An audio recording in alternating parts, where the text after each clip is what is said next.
The Town Named Bilmo by Joseph Roy Wright. Chapter 1. It rains lightly, and it is a cold night. Fog rises from the ground slowly, covering the village of Bilmo in a blanket of white mist. A single young man, dressed in a grey hoodie and blue tracksuit, walks through the derelict town, alone and spooked by the lonesome atmosphere.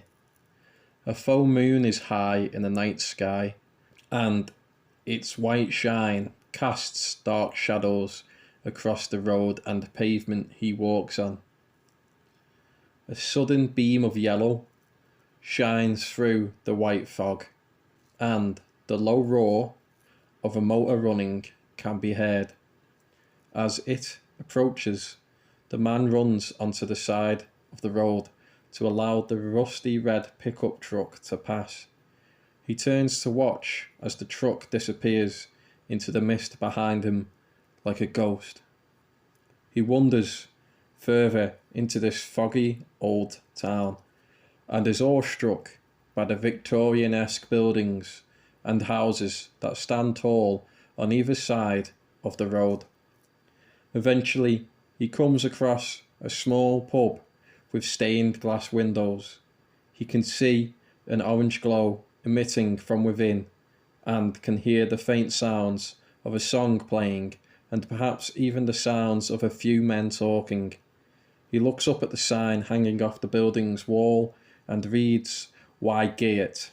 Underneath, there is a faded painting of a golden gate upon the wooden sign.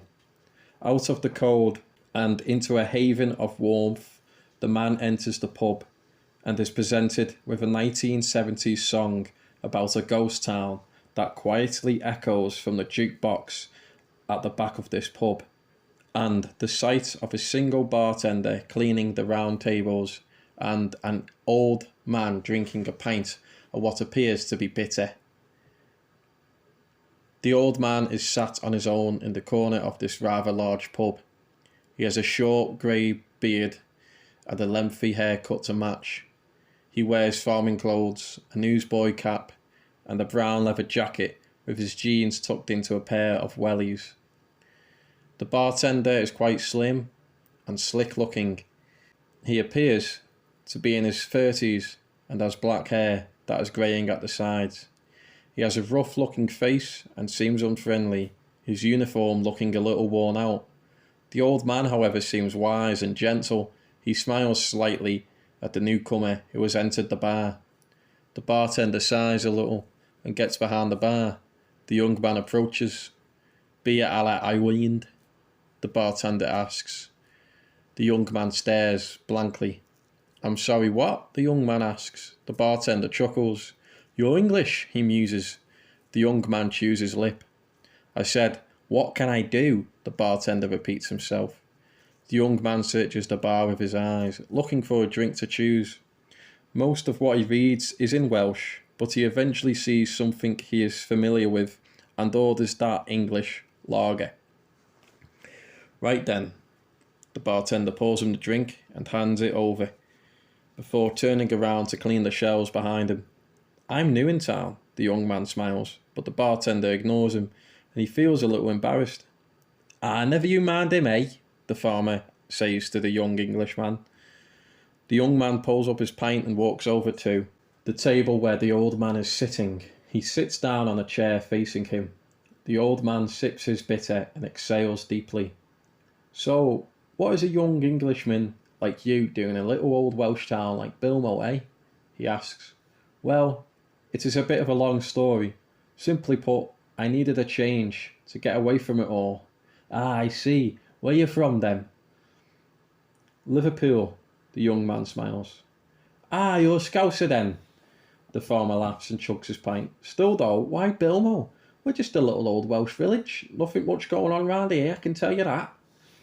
"I guess I just needed to get away from the sea. The large streets, busy crowds everywhere, and so on. That and, well, what?" the farmer asks, out of curiosity. The young man pauses. "My wife died." He smiles weakly and rolls his eyes down to the pint. and takes a small gulp. The farmer scratches his ear. Ah, I'm sorry to hear that. It is okay, and thanks. I've been planning on moving out here for a while now. Not specifically Bilmo, but somewhere far away and out in the country, far from anything like the city. Ah, I see. I ain't from round here myself, if I'm being honest. I've come from Will, even out there in that seaside town. I felt it too busy at times. So I came out here, used my savings and bought myself a nearby farm I have. Been here nearly a year or so, I'd say. Not many stay round here long, I hear. Quite strange if you ask me. Anyway, pal, never catched your name, the farmer asks. The lads up north call me Bucko, but my full name is Bucky. Ah, Bucko, eh? They call me Caddock, mostly because, well, that's my name. The farmer laughs, and Bucko joins in. The two of them drink together, and as the night goes on, the conversation turns sour, as Caddock begins to pry more into Bucko's past. However, Bucko doesn't seem to mind. That is until Caddock asks him, "How did your wife die?" By this time of night, they were still the only two customers in the entire pub, and the bartender had shut the jukebox off and was starting to tidy up and place the chairs on top of tables. It is getting late. Looks like this place is closing up for the night. I better get going. Buckle quickly changed the subject and attempted to leave the bar politely, but Caddock was insistent. Oh no, don't leave, Bucko. The pub don't close for another hour or so, Caddock pleaded, and Bucko turned to face the bartender, who smiled wickedly and replied with, "Don't you worry, Bucko. I'm just fixing the place up for tomorrow. We're still open till 1 in the morning." The bartender laughs, and Bucko looks at the time on his watch and sees that it is only 11. "Look, Bucko, I'll even buy you your next pint, on me. What do you say, eh? What else you going to do in Bilmo tonight?" Caddock asked, rhetorically, and Bucko had to agree. This village did seem rather dead, and he knew he'd have a hard time falling asleep.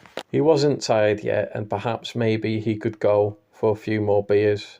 Caddock had seemed alright up until this point, and all the while the bartender now stood in front of him, pouring out a nice cold pint of lager that did look delicious.